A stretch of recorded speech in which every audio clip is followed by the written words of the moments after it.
الرحمن الرحيم. باب الليه. الحمد لله. أخذنا هذه التجربة اللي هي تجربة تعتبر تجربة دولية. أول شركة محلية تتعاقد مع هيئة أبو ظبي للإعلام وهيئة أبو ظبي للثقافة والتراث. غطينا لهم موسم مشاركتهم في موسم طنطان اللي هو الموقار، فللسنة الثانية على التوالي نغطوا لهم مشاركتهم في موسم موقار. طاقم تقني محلي تكون تقريبا 26 تقني، مخرجين ومصورين وموظفين ومساعدين ومهندسين صوت.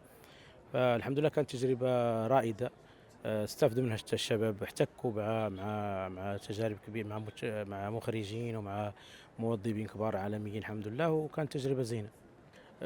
رسالتنا هو أول شيء الإيمان بالطاقات المحلية، لأن الطاقات المحلية إذا شفتوا المنتوج الحمد لله يرقى إلى التنافسية العالمية الحمد لله، من ناحية الصورة، من ناحية الإخراج، من ناحية المونتاج.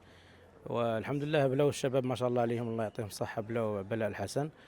وكانت كانت يعني رسائل شكر الحمد لله وامتنان من الوفد الإماراتي الحمد لله بخصوص الطاقم وبخصوص الشركة. رسالتي هي أن لازم الإيمان بالكفاءة المحلية ضروري، لأن ما نقدروا نزيدوا لقدام هو بالكفاءة المحلية. فهمت؟ الكفاءة المحلية فيها ياسر من الخبرة وياسر من المعرفة. عندهم الخبرة، مكونين تجارب الحمد لله. ولازم نؤمن بهم وندعموهم لقدام إن شاء الله.